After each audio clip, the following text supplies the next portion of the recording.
Assalamualaikum warahmatullahi wabarakatuh. Perkenalkan saya Luis Toticia, NIM 2022 1440063 dari Universitas Muhammadiyah Surabaya.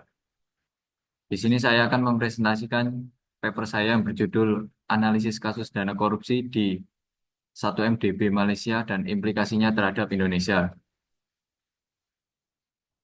Baik, eh, di bab abstraknya, skandal 1MDB menjadi salah satu kasus korupsi dan pencucian uang lintas negara terbesar dalam sejarah yang melibatkan miliaran dolar dan jaringan keuangan global.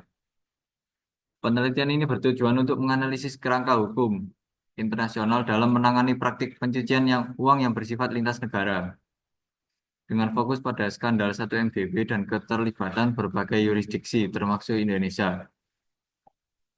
Metode penelitian yang digunakan adalah penelitian kualitatif dengan pendekatan studi kasus yang mengkaji dokumen-dokumen hukum, laporan investigasi, serta tindakan penegakan hukum yang dilakukan oleh otoritas internasional seperti Departemen Kehakiman Amerika Serikat atau DOJ dan Kepolisian Indonesia. Hasil penelitian menunjukkan bahwa skandal ini mengungkap kelemahan dalam regulasi lintas negara terkait pencucian uang, termasuk penyalahgunaan perusahaan cangkang dan rekening offshore. Penegakan hukum di Malaysia, Amerika Serikat, Indonesia, dan Swiss menunjukkan adanya upaya kolaboratif untuk menyita aset-aset terkait seperti kapal pesiar Equanimity yang disita di Bali pada tahun 2018.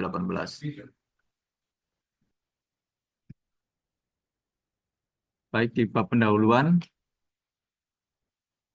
kasus skandal Sampai NMB telah menjadi sorotan utama dalam dunia hukum internasional, terutama dalam hal pencucian uang lintas negara yang melibatkan jaringan keuangan global dan berbagai negara. Dimulai pada tahun 2009, 1MDB merupakan lembaga investasi yang didirikan oleh pemerintah Malaysia dengan tujuan untuk mengembangkan sektor-sektor penting dalam perekonomian negara. Namun, skandal besar ini terungkap ketika diketahui bahwa dana yang seharusnya digunakan untuk pembangunan ekonomi negara telah disalahgunakan oleh pejabat-pejabat tinggi Malaysia dan pihak-pihak terkait, yang kemudian mengalihkan dana tersebut melalui perusahaan cangkang dan rekening offshore di berbagai negara. Dana yang terlibat dalam skandal ini diperkirakan mencapai lebih dari 4, miliar dolar USD, yang sebagian besar dialirkan ke rekening pribadi pejabat negara.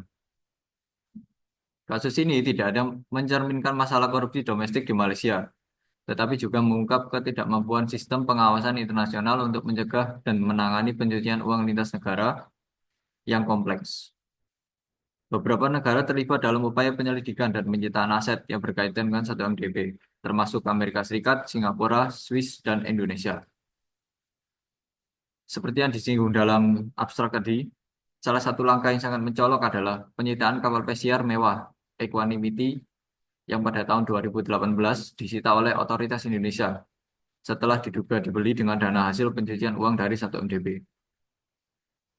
Penyitaan kapal pesiar tersebut oleh Kepolisian Indonesia menjadi simbol penting dari komitmen negara untuk bekerja sama dengan negara-negara lain dalam upaya pengembalian aset yang dihasilkan dari praktik korupsi lintas negara.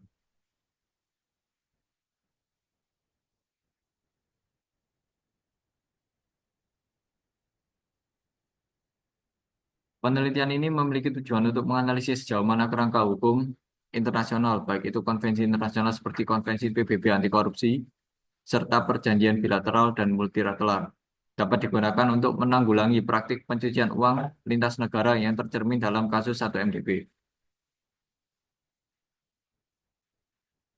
Dalam pembahasan,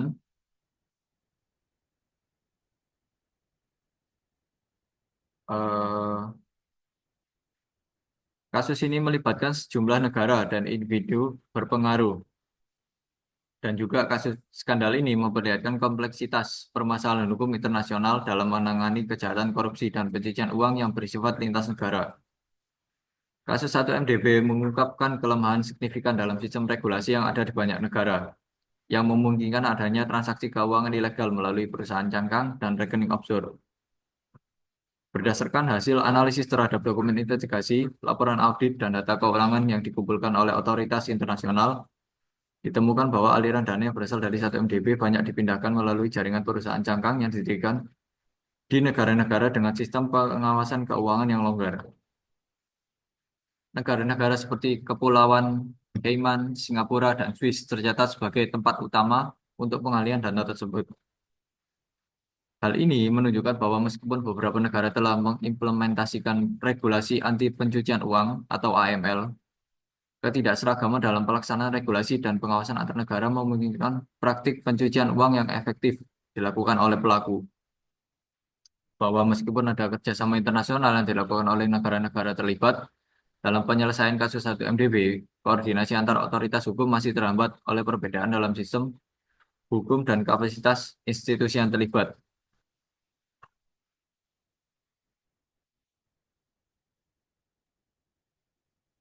Data yang diperoleh dari laporan investigasi oleh Departemen Kehakiman Amerika Serikat atau DOJ mengindikasikan meskipun upaya penyitaan aset dilakukan secara kolaboratif, pengembalian dana kepada negara asalnya, dalam hal ini Malaysia, masih terhambat oleh berbagai faktor hukum domestik di negara-negara lain yang terlibat seperti Amerika Serikat dan Indonesia. Pemulihan aset tersebut masih mengalami berbagai kendala administratif dan teknis. Negara-negara seperti Amerika Serikat dan Singapura memiliki kapasitas hukum yang lebih kuat untuk menangani kasus pencucian uang lintas negara. Sementara negara-negara lain seperti Malaysia dan Indonesia seringkali menghadapi keterbatasan sumber daya dan kapasitas hukum untuk menangani kejahatan semacam ini dengan efektif.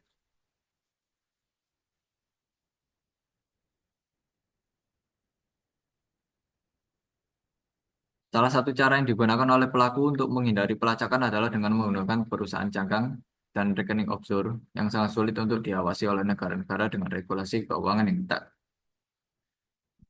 Jadi meskipun ada kerjasama internasional dalam penegakan hukum terkait skandal 1 MDB ini, masih banyak tantangan yang dihadapi dalam hal koordinasi antar negara, pengawasan aliran dana, dan pengembalian aset yang terlibat. Negara-negara harus bekerja sama lebih erat dalam menanggulangi kejahatan internasional ini, guna memastikan bahwa pelaku kejahatan tidak dapat dengan mudah melarikan diri dari hukum. Baik, terima kasih atas waktunya. Wassalamualaikum warahmatullahi wabarakatuh.